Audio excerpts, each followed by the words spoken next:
ఈ సమయంలో మరి వివాహ సందేశాన్ని అందించడానికి మన మధ్యలో AP theological Bible college principal గారు, మా యొక్క స్నేహితులు, మాతో సహసేవకులుగా పనిచేసిన దైవజనులు రెవరెండ్ తలారి భూషణం గారు మన మధ్యలో ఉన్నారు. వారు కొద్ది నిమిషాలు మరి సమయాన్ని చూసి మనకి సందేశాన్ని అందిస్తారని కోరుకుంటున్నాం. చప్పట్లు కొడదాం.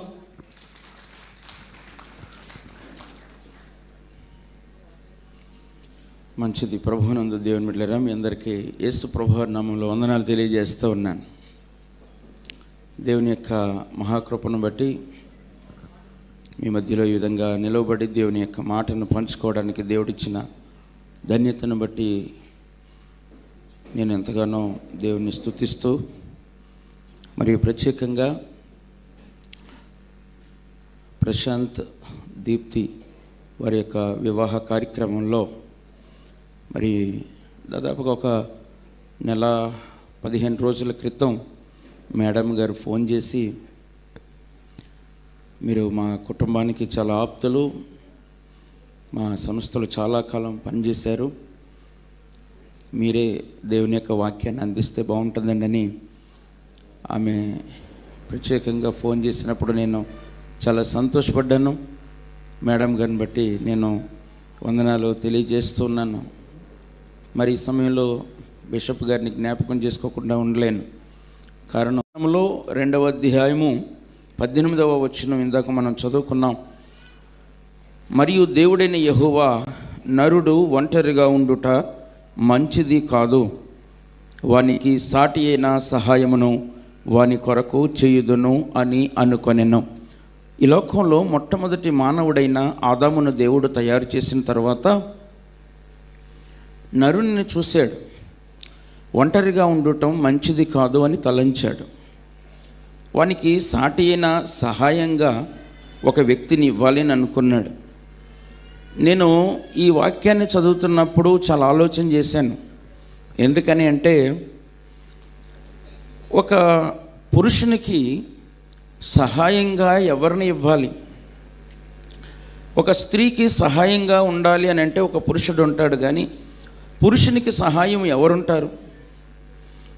దేవుడేమో స్త్రీని సహాయంగా ఇచ్చాడు. స్త్రీ ఏమి చేయగలుగుతుంది? బైబిల్లో 1 పేతురు పత్రిక 3వ అధ్యాయము 7వ వచనంలో అంటాడు, స్త్రీ ఎక్కువ బలహీనమైన ఘటము అని అంటాడు. స్త్రీ బలహీనమైన ఘటమే. బలహీనమైన ఘటమును బలమైనటువంటి పురుషునికి సహాయంగా ఇవ్వటం ఏంటో, ఇది చాలా మర్మంతో కూడుకున్నటువంటి విషయమే. కారణం ఏంటి అని అంటే, ఇంకా దాని కింద మనం చదువుతూ ఉంటే అర్థమవుతున్నటువంటి మాట, దేవుడైన యెహోవా ఆదామునకు గాఢ నిద్రను కలుగజేశాడు. అతడు నిద్రిస్తూ ఉన్నప్పుడు అతని ప్రక్కటెముకలలో ఒక దానిని తీసి ఆ చోటును మాంసంతో పూడ్చివేశాను. తరువాత దేవుడైన యెహోవా తాను ఆదాము నుండి తీసిన ప్రక్కటెముకను స్త్రీనిగా నిర్మించి, ఆదాము నుండి తీసిన ప్రక్కటెముకను స్త్రీనిగా నిర్మిస్తున్నాడు. ప్రక్కటెముకను దేవుడు ఒక ఆడ మనిషిగా నిర్మించడం కారణం. ఒక విషయం చెప్తాను. ఇద్దరు కూడా డాక్టర్లే, ఇద్దరు కూడా ప్రశాంత్, అదేవిధంగా దీప్తి, ఇద్దరు కూడా వారికి బాగా అర్థమవుతుంది. మనిషిని దేవుడు తయారు చేసినప్పుడు ఆ మనిషి లోపల దేవుడు ఎంతో ఆలోచనతో మనిషిని తయారు చేశాడు. నేను మా బైబిల్ కాలేజీలో నా స్పెషల్ సబ్జెక్ట్ యాంథ్రోపాలజీ చెప్తూ ఉంటాను, మానవ నిర్మాణ శాస్త్రం. దానిలో మనిషి లోపల మొత్తం 206 ఎముకలు ఉంటాయి. అదే చిన్నపిల్లల్లో అయితే 263 ఎముకలు ఉంటాయి చిన్నపిల్లల్లో. పెద్దవాళ్ళల్లో 206 ఎముకలు ఉంటాయి. వాటిల్లో ప్రక్కటెముకలు ఉన్నాయే, అవి 12 జతల ప్రక్కటెముకలు ఉంటాయి.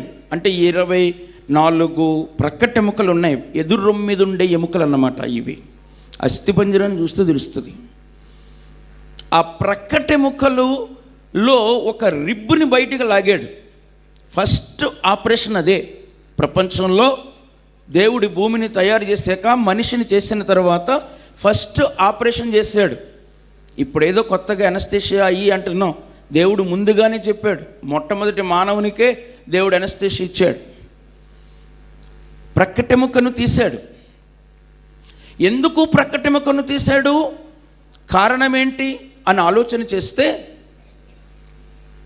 ఈ ప్రక్కటెముక అనబడేటువంటి ఈ రిబ్, ఈ ఎదురు మీద ఉండేటువంటి ఈ ఎముక లోపల ఒక గుండె చాలా సున్నితమైనది ఉంటుంది.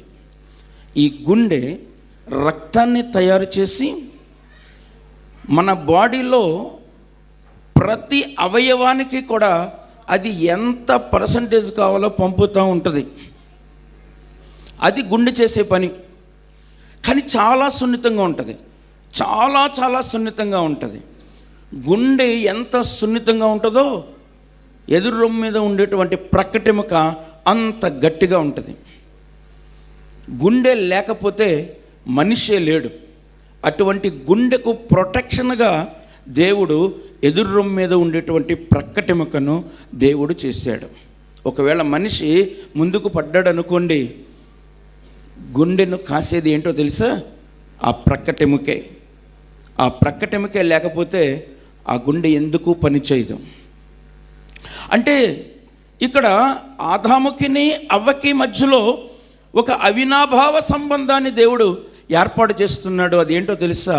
ఒక గుండెకును ఒక రిబ్బు, ఒక ప్రక్కటెముకకు ఉండే సంబంధమే ఈ వివాహ సంబంధం. ఈరోజు మనం చూస్తూ ఉన్నాం.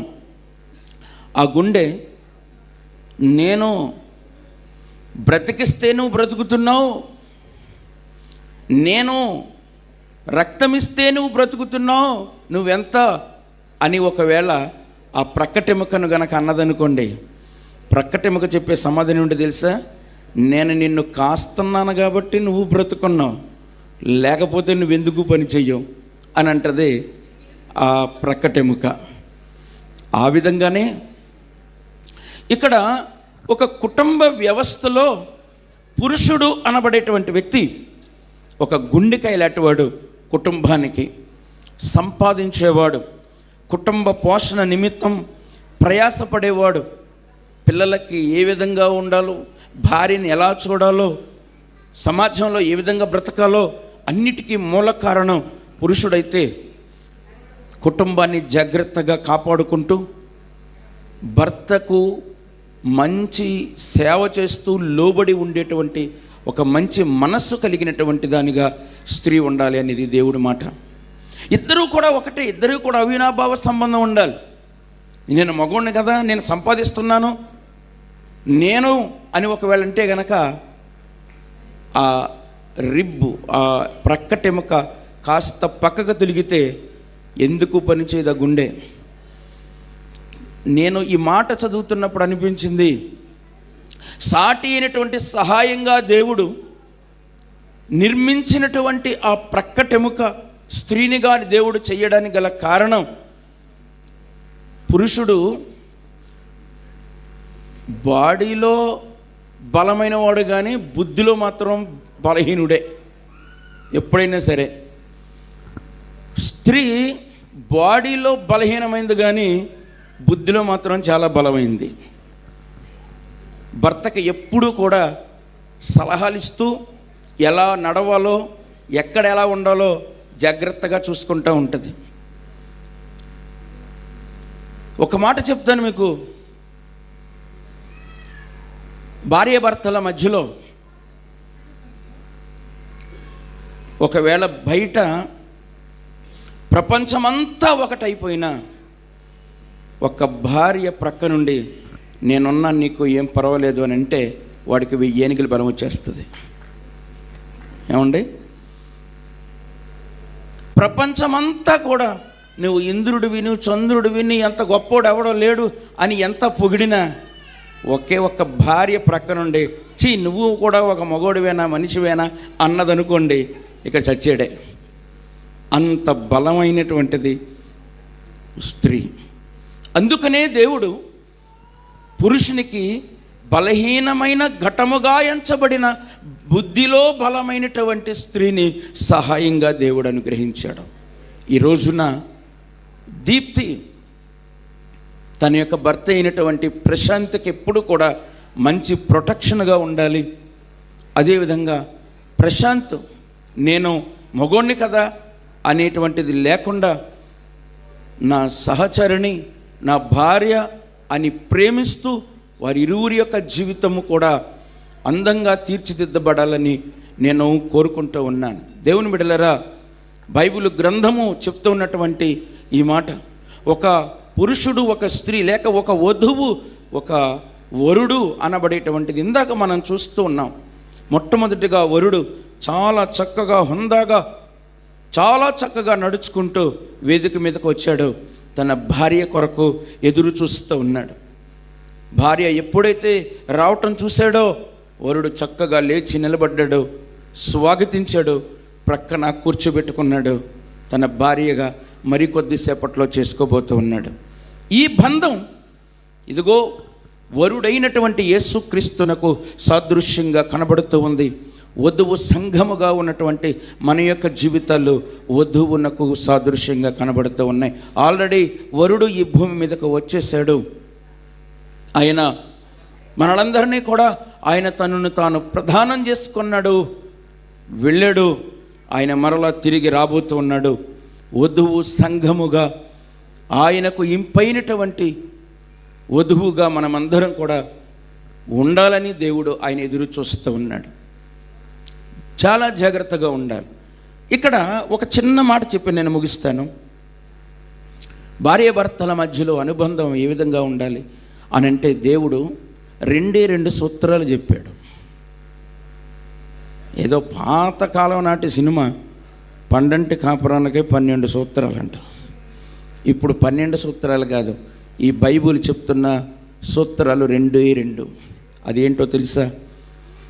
భర్తకు చెప్తున్నాడు, భార్యను ప్రేమించు, నీ భార్యను ప్రేమించు. ప్రేమించగలిగితే చాలు, ప్రేమలు అన్నీ కొట్టుకుపోతాయి. ప్రేమ ఎక్కువైపోయి చచ్చిపోయే వాళ్ళు కూడా ఉన్నారు. ఏమంటే ప్రేమతో చంపేసే వాళ్ళు ఉన్నారండి. ఏమి ఇదవసరంలా. ఎంత ఎక్కువగా ప్రేమిస్తే. భార్యతో చెప్తున్నాడు దేవుడు, స్త్రీలరా మీ సొంత పురుషులకు లోబడి ఉండండి. 2 సూత్రాలండి. ఈ సూత్రాలు 2 పాటించగలిగితే చాలు, ఆ వివాహ బంధం, ఆ సంసారం ఎల్లకాలం కూడా సంతోషంగా ఉంటుంది. నేను బాగా చదువుకున్నాను, నాకేంటి నేను అని ఎవరంతరకు వాళ్ళు అనుకున్నారనుకోండి, అక్కడ ఏం ఉండదు. ఎంత చదువుకున్నా, ఎంత ఉన్నత స్థితి ఉన్నా, నేను నా భర్త లేకపోతే నేను నా భార్య అనేటువంటి ఒక సంబంధం ఉంటే వారిద్దరి మధ్యలో యేసయ్య ఉంటాడు. నీతిమంతుల గుడారములలో నుండి రక్షణను గూర్చిన ఉత్సాహ సునాదములు వినబడును అని బైబిల్ గ్రంథం మాట్లాడుతూ ఉంది. వీరిద్దరూ కూడా చక్కగా ఎల్లప్పుడూ కూడా ఒకరినొకరు తోడుగా ఉండి ప్రార్థన మర్చిపోకూడదు, దేవుని యొక్క సన్నిధిని మర్చిపోకూడదు, దేవుని వాక్యాన్ని మర్చిపోకూడదు. ఎన్ని బిజీ షెడ్యూల్ ఉండొచ్చు మనకి, కానీ ఫస్ట్ దేవుడే. దేవుని తర్వాతే మన యొక్క జీవితాలు, దేవుని తర్వాతే మిగిలింది ఏదైనా సరే. దేవునికి ప్రాధాన్యతనివ్వండి. దేవుడు మీ జీవితంలో గొప్ప కార్యం చేస్తాడు. లోబడటం, ప్రేమించటం, ఈ 2 సూత్రాలు మీ జీవితాల్లో పరిపూర్ణంగా ఫలించునుగాక. దేవుడి కొద్ది మాటలు దీవించునుగాక. Thank you. సందేశం